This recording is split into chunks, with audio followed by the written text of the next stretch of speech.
entities. What kind of entities are we? That's what this is about. This is important to me. I am an introvert, and this is one of my core personal projects. So thank you for listening. These concepts fit and complement my understanding of Christianity, which I know quite a bit about.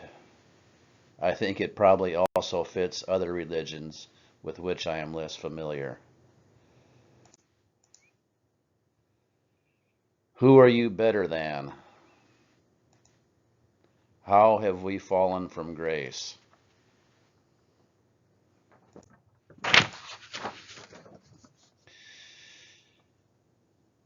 Ethics in philosophy is about what's good for people. Many or most professions have a code of ethics which describes how practitioners can conduct their profession in ways that are good for people. Metaphysics is a branch of speculative philosophy. The standard of truth in metaphysics is self-evidence. We know something is true because it's self-evident. As such, the degree of certainty is relatively low. That's because it addresses big abstract questions.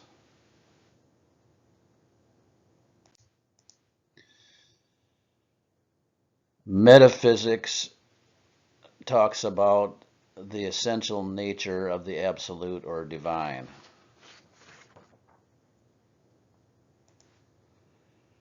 In philosophy, the first cause is the self-created being, to which every chain of causes must ultimately link back. In Christianity and other religions, we call that first cause God. Metaphysics is a priori or prior to analysis. It's about intuitive reasoning from self-evident propositions.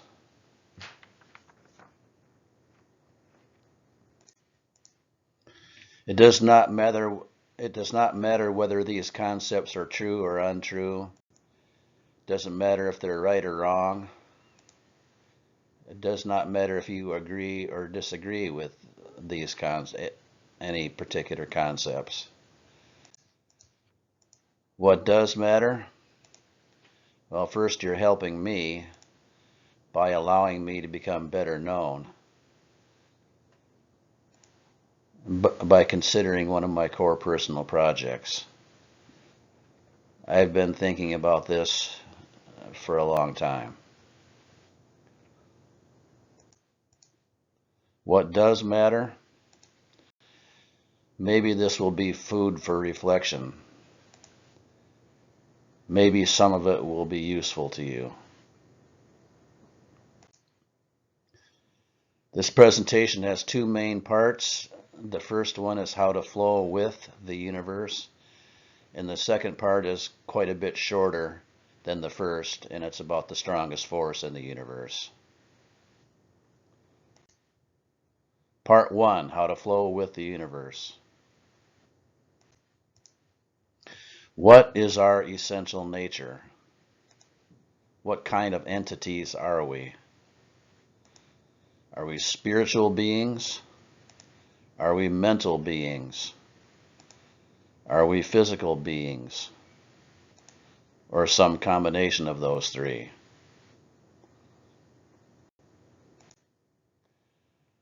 From my perspective, on this short vacation on Earth, we are all three simultaneously. We are spiritual, mental, and physical, all at the same time, all in the same physical space. The three dimensions and their realms. The spiritual dimension is the dimension of being. The mental dimension is the dimension of doing.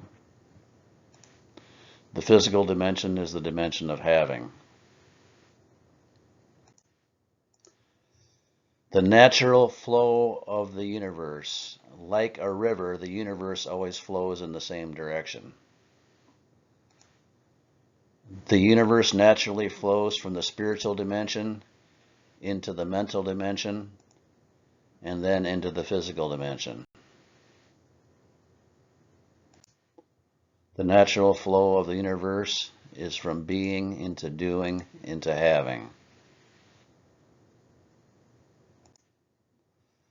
The natural control factor is when we flow with the universe. In the spiritual dimension, the natural control factor is awareness, a recognition of what is. In the mental dimension, the natural control factor is imagination. And in the physical dimension, the natural control factor is ego. When we're flowing with the universe, we can see where we're going. Instead of swimming upstream against the river, we're floating with the current, and we can see obstacles, upcoming obstacles, and we can steer around them. Most of us, most of the time, go against the flow of the universe. From the physical dimension into the mental dimension, into the spiritual dimension.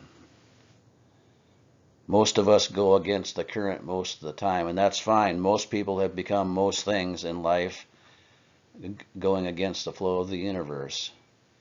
It's just that it's easier and less frustrating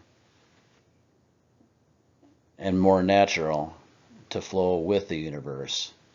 When we're flowing against the universe, we must first obtain everything that we need to have before we can even begin doing something about becoming something.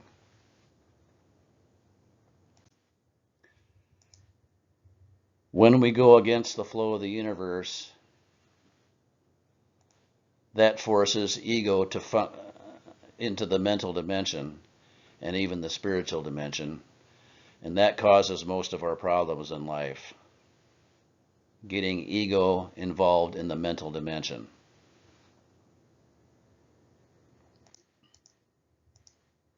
What is ego?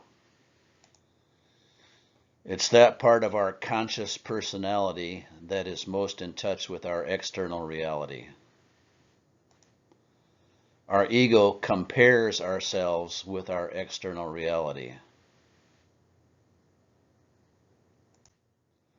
Ego in the physical dimension is perfect.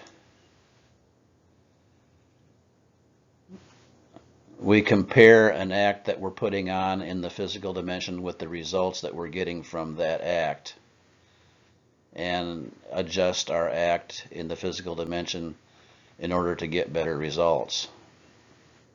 It's like a skier who's racing down a hill, who says to himself, I can do better, I can go faster, I can win.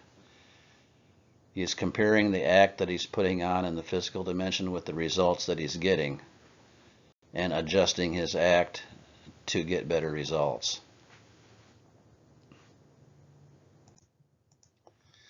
Ego in the physical dimension is perfect. Our physical growth and material possessions come into our lives through our ego.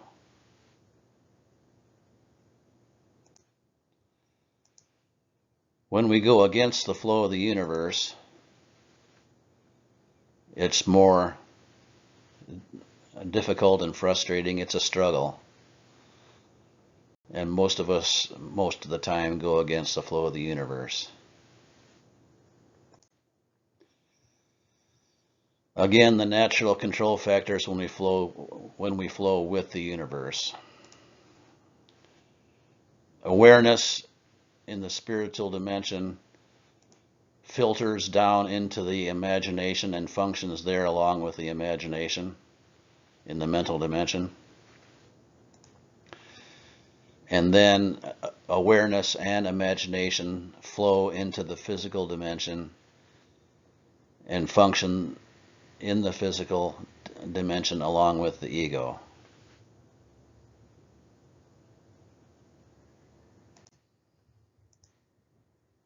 Meditation restores the natural balance across the three dimensions. The spiritual dimension is the most powerful of the three dimensions. So seconds in meditation, we can experience the same amount of growth in the spiritual dimension in seconds that would take minutes in the mental dimension to achieve that same amount of growth, and then would take hours in the physical dimension to act out. So seconds becoming aware of something in meditation, minutes to understand it in the mental dimension, and then hours to act it out in the physical dimension. Ego in the mental dimension causes us to compare ourselves with others in the mental dimension. That causes most of our problems in life.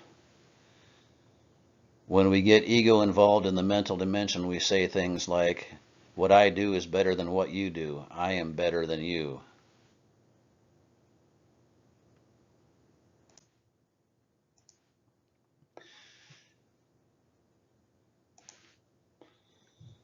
This is how we fall from grace. By comparing ourselves in the mental dimension with other people, dragging those other people down so we can feel superior, and that's how we put ourselves in debt, as in forgive us our debts as we forgive our debtors. That's how we get into debt, dragging other people down so we can feel superior. What is the nature of evil? In my studies, I have found two primary theories. One is egotism, forcing our ego into the mental dimension by going against the flow of the universe, as we've been talking about. The other primary theory on the nature of ego is self-deception. That is more complex and abstract and more difficult to understand, I think, and I will not go into self-deception here, but just so you're aware of those two primary theories that I found. The fall of Lucifer is an ancient story. God is with the angels in heaven, and God commands the angels, serve humankind. Lucifer says, I will not serve humans. I am better than them. God says, Lucifer, be gone from my sight. So now Lucifer suffers the worst of all suffering, which is separation from the one that he loves, namely God. So Lucifer goes to earth and becomes Satan. Ego in the mental dimension, egotism or false pride, is a necessary condition for sin and evil. Whom are you better than? Hitler said that Caucasians are the superior race and based his extremely destructive actions on that idea that Caucasians are superior, better than other people.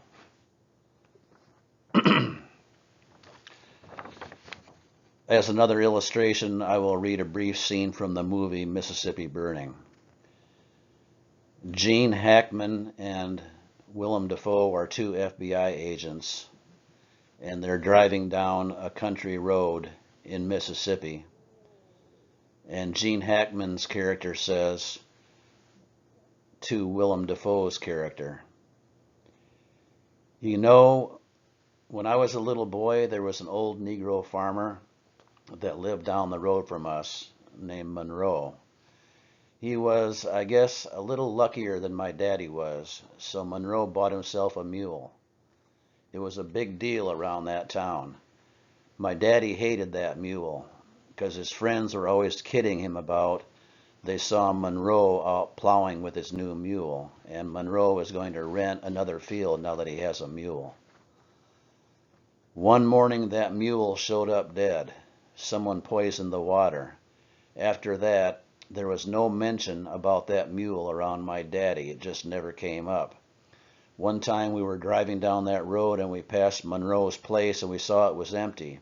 He just packed up and left, I guess. He must have gone up north or something. I looked over at my daddy's face and I knew he'd done it. He saw that I knew. He was ashamed. He looked at me and said, "If you ain't better than an N-word, son, who are you better than?" So his father's egotism led him to poison Monroe's well water because he needed to be better than Monroe. I think egotism explains why our societal ideas about race are so crazy. We need to drag others down so we can feel superior, and race is an easy target. It's readily apparent. It's an easy basis on which to drag other people down so we can feel superior and satisfy our ego trip.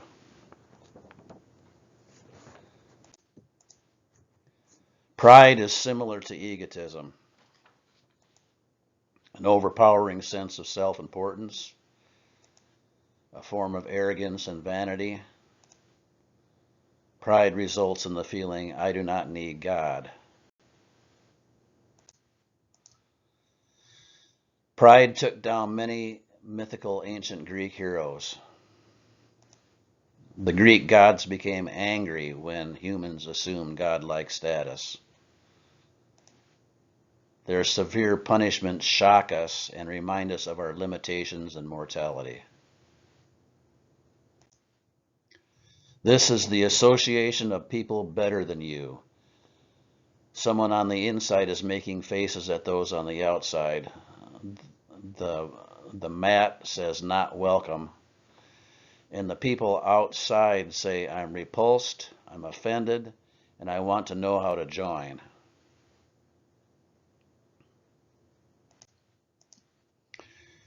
Communication is in the mental dimension. When we're flowing with the universe, the natural control factor is imagination in the mental dimension and not ego. I think this concept works well in professional settings. For example, when we're having a staff meeting, it's not about who is the smartest or who is the best. Rather, we all put our imaginations together and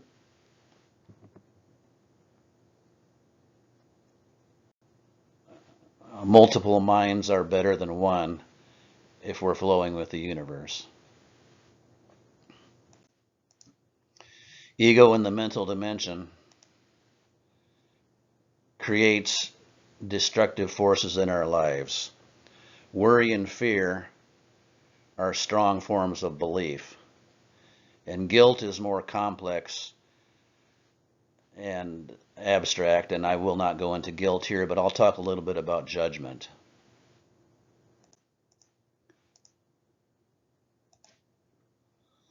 On the right, we see God and the angels in heaven up above, and then down below are those who are being cast out of heaven.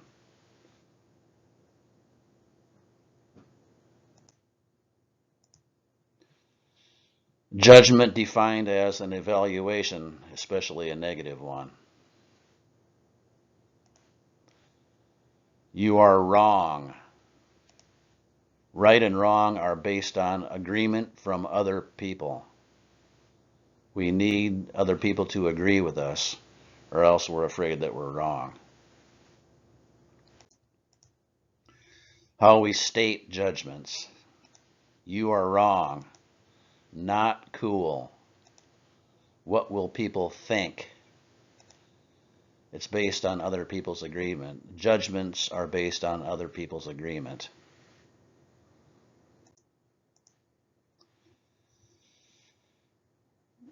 Many literary scholars say that Huckleberry Finn is the greatest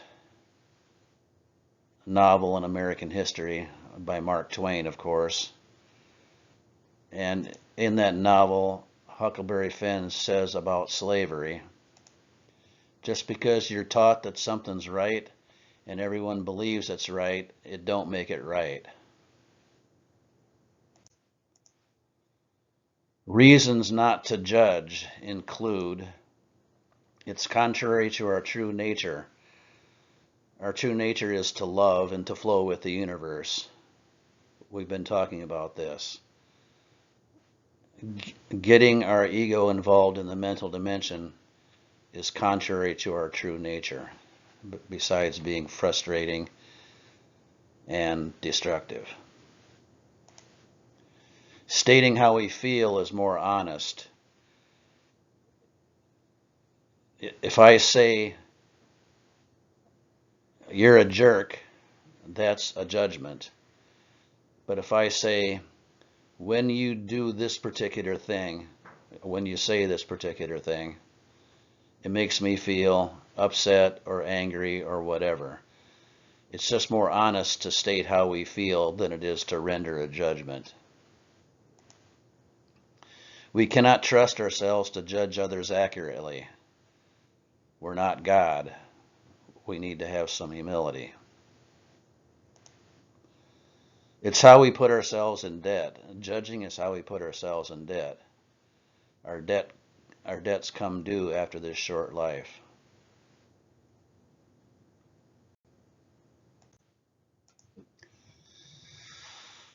There's an ancient message, judge not lest ye be judged. The word lest means for fear that. Judge not for fear that ye be judged. We get back more judgment than we put out. If you have two 8-year-old boys who are buddies, and one says to the other, you're stupid, the other one does not say, you're right, I'm stupid, you're a genius. Rather, the other one says, you're so dumb and stupid, you're an idiot. So we get back more judgment than we put out. This creates the strongest fear in the human race, which is the fear of being judged, the fear of being called wrong. The more we judge, the more inhibited we become through the fear of being judged. This creates the strongest need in the human race, which is the need to be right, the need for others' agreement. When we judge, we trespass beyond the boundaries of love to satisfy our egotism, and we put ourselves in debt. The word Satan comes from the Hebrew word meaning the accuser.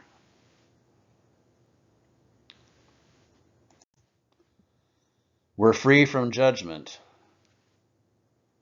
What could be wrong in a place like that? We do not need others' agreement.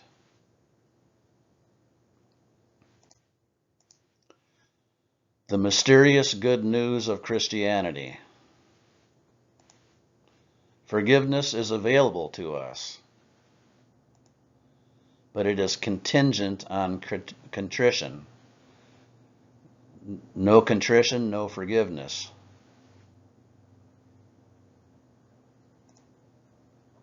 We all need forgiveness for our debts, that is, for our judgments.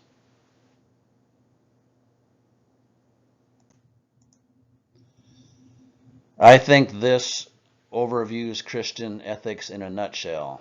Either we build people up or we drag them down, judge them and drag them down to satisfy our ego trip.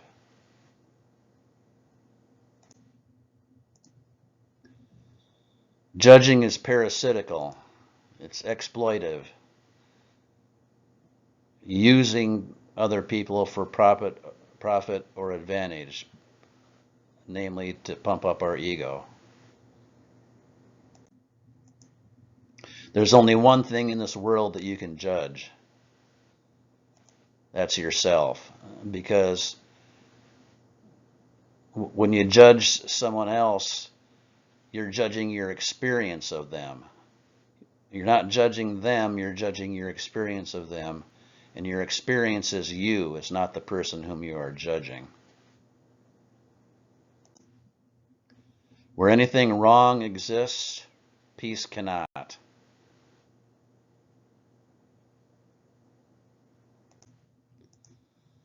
The boss at the conference table in the staff meeting, there's plenty of blame to go around and I'm feeling generous with portion sizes.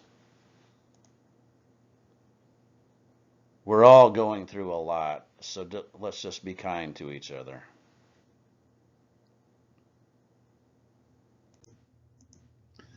Your mission, should you decide to accept, is to stop calling yourself wrong and be at peace.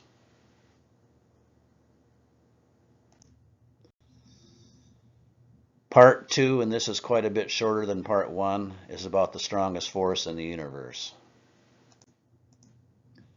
The first 2 commandments are the most important. Love God and love your neighbor as yourself.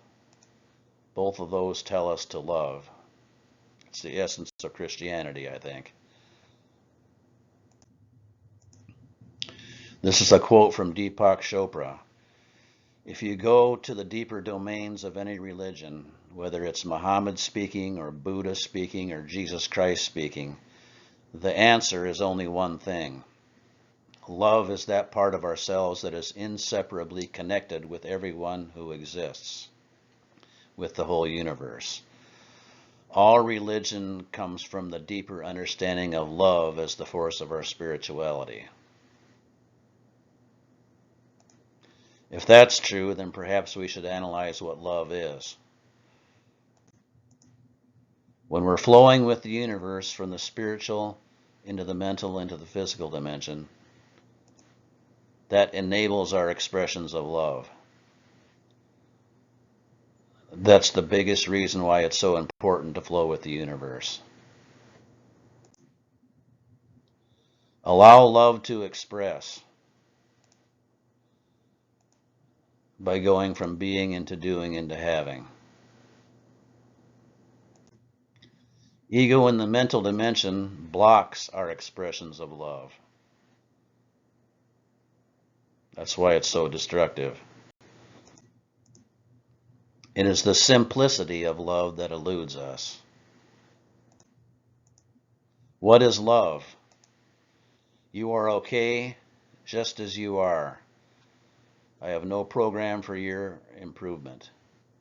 I grant you being to be whatever you are and not to be whatever you are not. I delight in your presence. I always think about dogs on this one because some dogs very obviously delight in my presence. I desire what's best for you.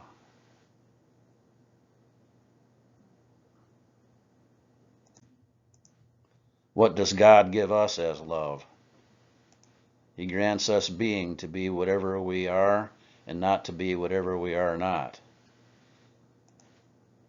God allows us to be okay just as we are. For example, if we are being a librarian, but we really ought to be an auto mechanic, and God does not reach down and slap us on the hand and say, you must stop being a librarian. You ought to be an auto mechanic. Rather, He grants us the freedom to be a librarian and lets us experience those results, and also grants us the freedom to change and be something else if we so desire.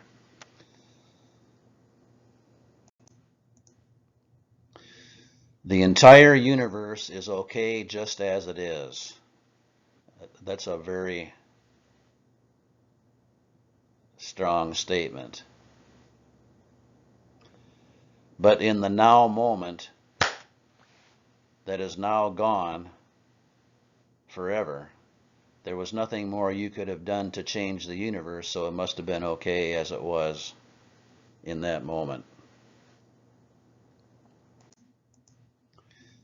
If the whole universe is okay just as it is it okay if others take unfair advantage of me?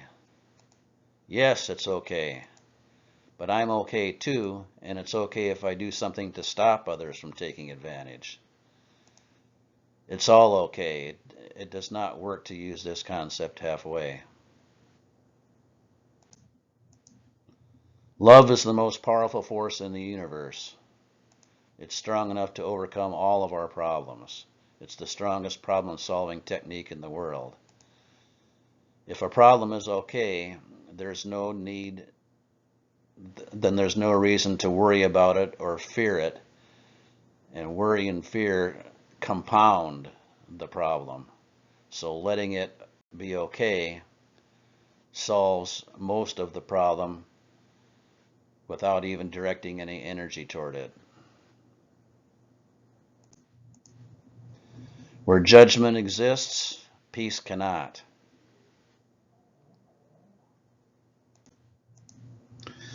The only thing you can judge is yourself, your experience. Your mission, should you decide to accept, stop calling yourself wrong and be at peace.